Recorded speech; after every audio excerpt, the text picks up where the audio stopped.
He has had an incredible start. Season 1 of 2014, he really crushed the Open Series, and I actually just spoke to him in between rounds. He really has his eyes set on getting one of the 8 at-large bids at the end of the year. Now, this is a deck he's playing that I have been interested in for some time. You see, Ross is going to start with the Rakdos Cackler. This is black-red aggro, capital B, lowercase r here. He's playing basically a mono-black aggro deck, but he's got the red splash primarily for Spike Jester. He also has Exava Blood Witch and Storm Breath Dragon, some Dreadbore, some Lightning Strikes, and some Magma Jets. So he's got a deck that I think a lot of people have thought about in their back of their mind. It's like, okay, Spike Jester's good against Keratin, Thrill Kill Assassin's good against Sylvan Keratin. I can push through some damage. There is a Thrill Kill Assassin right now. It might be leashed, but this is a deck that no one's really given a lot of attention to. You take a look at articles around the internet and decks that have been doing well in tournaments, you can't say that that's really happened with this deck. Yeah, and unlike just playing straight mono red, for example, black gives you access to some really powerful spells against control decks after sideboard, particularly Thoughtseize and Duress. Thrill Kill Assassin will be unleashed, so it's a 2-3, but it can't block. So we might just see some pure aggression here, as there's Ross with a Burning Tree Emissary. A Lightning Strike's going to get that thing out of the way. And now we're going to see an attack here from the Cackler. Ketter down to 18. Let's see what Ketter's play will be this turn. It's going to be a Herald of Torment in the house. And Kent's deck is actually fairly split on mana. He does have Herald of Torment alongside Chandra's Phoenix. Yeah, so a little bit strange there. That's also why you see a lot of the burn spells in his deck. 4 Lightning Strikes, 4 Magma Jets. Lightning Strike's going to get the Herald out of the way. So Ross is off to a beautiful start here. Going to attack here for 4. Another Burning Tree Emissary out there. And Ketter is getting beaten down. Yeah, I'm not sure a curve of unleashed creatures and 2 mana removal spells is exactly what you want against a deck like Tom's. Well, Ketter does have an Exava in his hand. He also has a Dreadbore as well, plays a Mutavault for the turn, so he's got some things that he can do. But I don't think that Tom expected to play against this type of strategy. And on the flip side, I think Ketter's deck is probably good against, you know, your Espers and your mid-range decks, but probably poor against this hyper-aggressive deck. Yeah, Tom's deck is just a little bit leaner, and in battles of very small creatures, Burning Tree Emissary can give one deck a huge edge. Yeah. There's Exava, the Blood Witch. That thing has a leash on it, so 3-3 first strike haste on defense. We'll see. Ross has used a lot of lightning strikes here, but this would be a really good spot for Gorklan Rampager. This is one of my favorite cards that has not seen much play. Because I think this card's fantastic.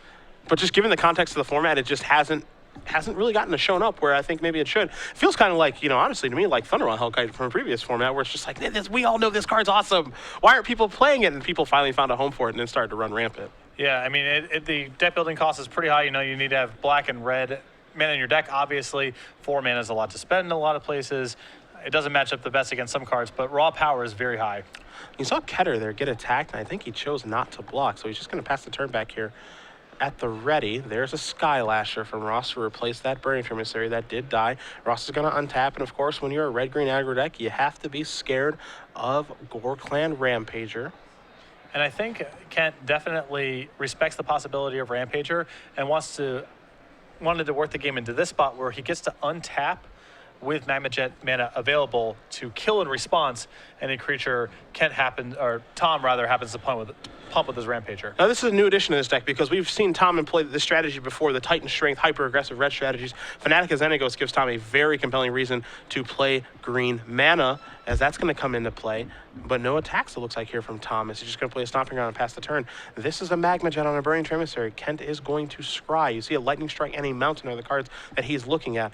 Now, I know that you're familiar with these situations. This is really, honestly, it's kind of like a red mirror. You know, what is Kent looking for in this situation? Another big creature or more instant speed removal spells. And you see both of these players have a very good sense of what each other is capable of. Tom, last turn, Kent chose not to block with his Zava sensing Gorklan Rampager. Tom respects Kent having mana available, doesn't attack into the Zava. Oh, Ross is going to untap. He'll take a draw. He's got a Skylash and a Rakdos Cackler out there. He can't hardcast a Gorklan Rampager, or he can just Lightning Strike that Zava out of the way, which is what he's going to do. These Lightning Strikes have been really good against Ken as he's played 3 different 3-toughness creatures. Lightning Strike's actually a card that I cut from my mono red aggro deck because there wasn't a lot of 3-toughness creatures in the format, but certainly Unleashed Thrill Kill Assassin into Herald of Torment into a Leashed Zava is about as good of a curve as you can sculpt up for Lightning Strikes. Lightning Strike's going to take care of that Skylasher. In comes Rakdos Cackler. Ketter's going to move down to 6. There is another copy of Zava, also Rakdos Cackler out in Kent's hand. So which one will he play? He says Exava with a leash on it and pass the turn back. And remember, Kent has already shown a respect for the fact that Gorkland Rampager is a card that could very easily be in Ross's hand. So errs on the side of caution and holds back on defense. Tom coming in. Will Ketter block? As if Ross does have a Gorkland Rampager. He's dead. So Ketter says, I have to. Yeah, he respected it before. He has to respect it again. And there is the Gorkland Rampager. So 3 trample damage is going to knock Ketter down to 3. There's Cackler Unleashed.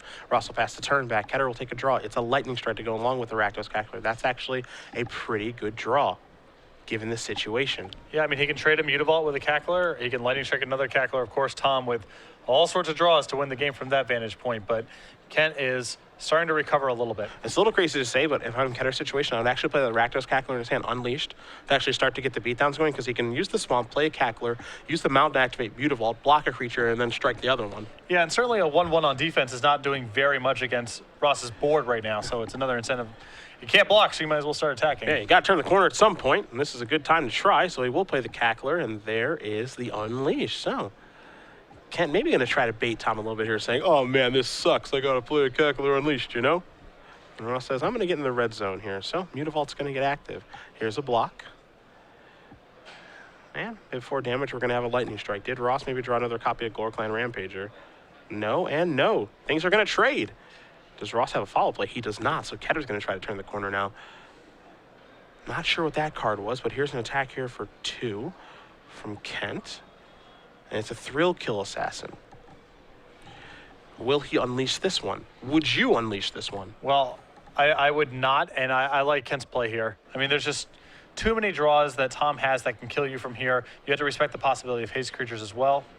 Ketter with a Chandra's Phoenix off the top. All right, in for 4 he goes. Ross going to down to 14, has Thrill Kill Assassin on defense for that Cackler. Ross, is he going to come into the red zone? He's going to play a Stomp Ground, pass the turn back. Ketter quickly untaps. Let's see if he can find another spell. He does. That's a Rakdos Cackler. Patrick, do you unleash or leash this one? Well, I think that the thing is, if you actually do know Tom's list, then I think that you have to allow it to block, because right now, Kent can still get killed by Madcap skills if he doesn't have a second blocker back.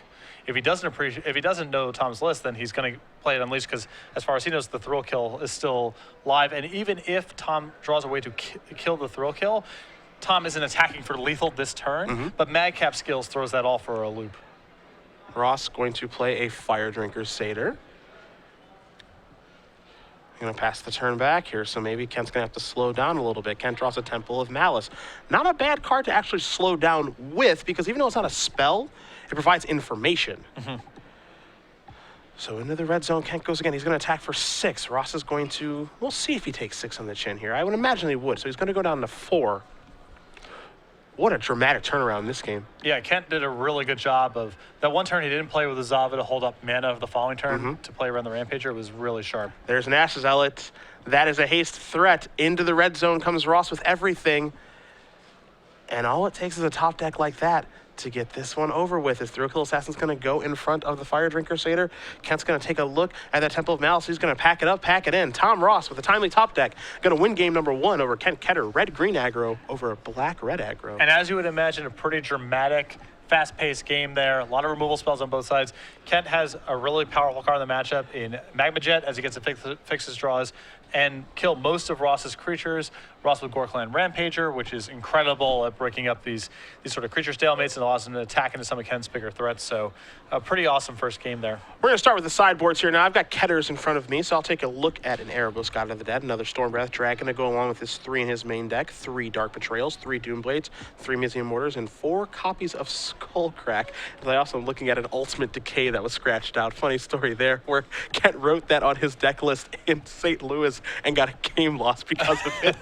So I think that's more of a joke than anything, as that's not a card, obviously, but if it was, it'd probably be a very good one.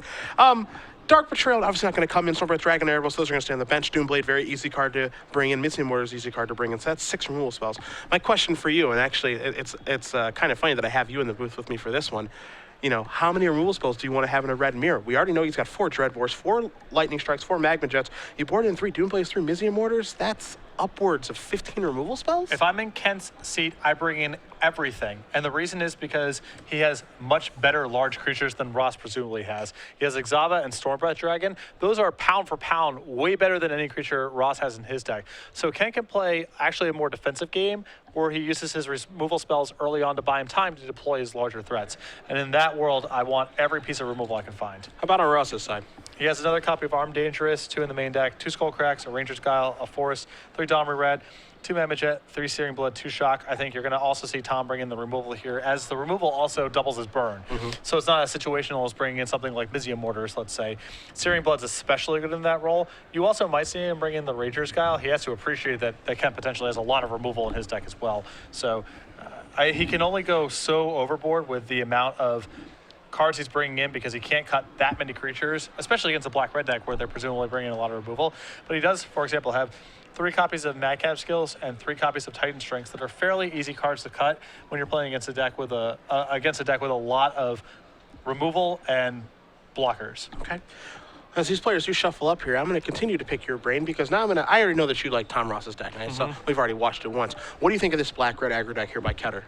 I do like it too. I do question how much you want to be going up to cards like Stormbreath Dragon if the main thing you're trying to fight is Esper. I think Kent's list is probably incredibly good against decks like Monsters because his threats like Thrill Kill Assassin and Spite Chest are very good attacking, and he has a couple copies of Dreadboard to break up random Pelucrinoses that slip through.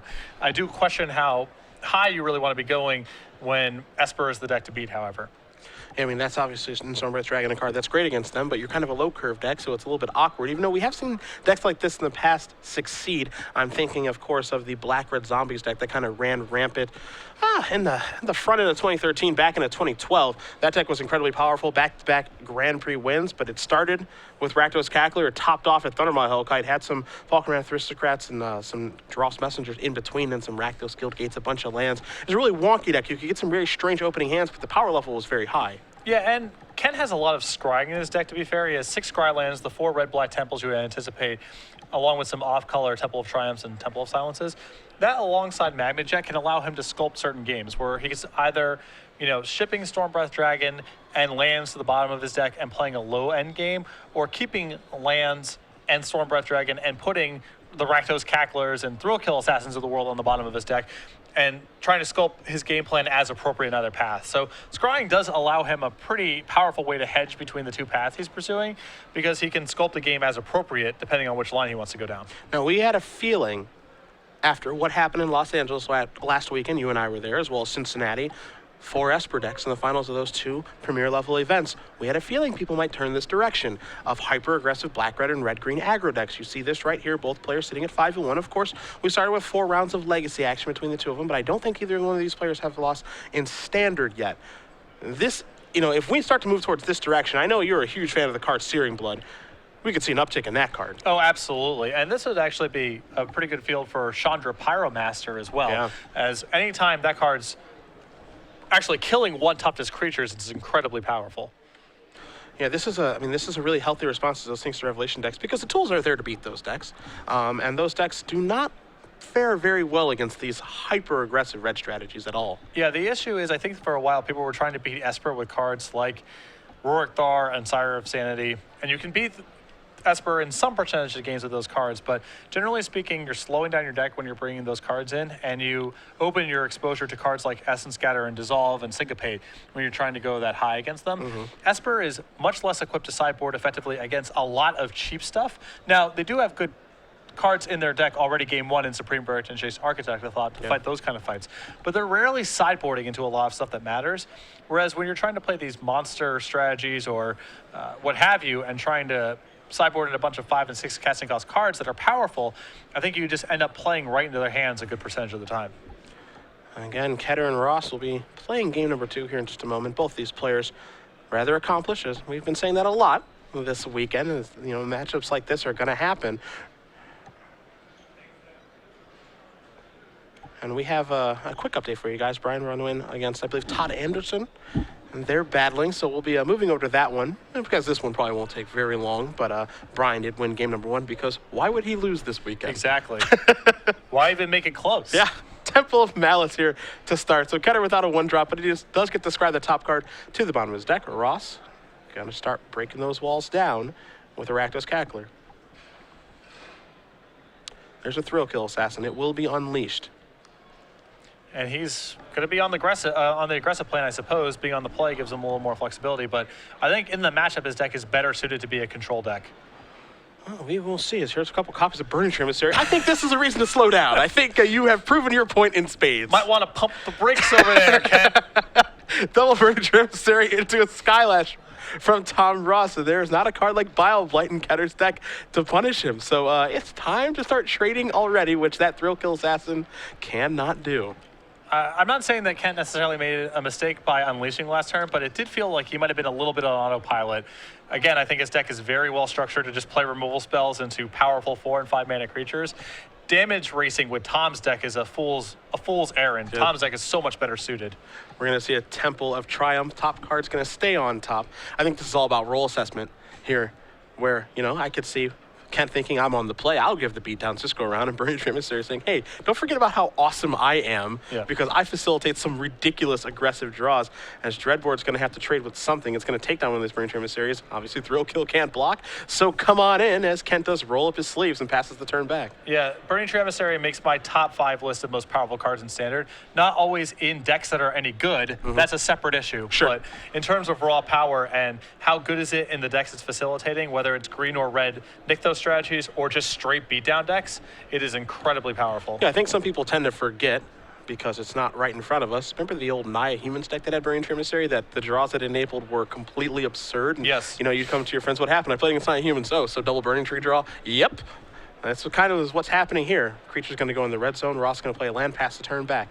Ketter under the gun, trying to stabilize, draws a Dreadbore.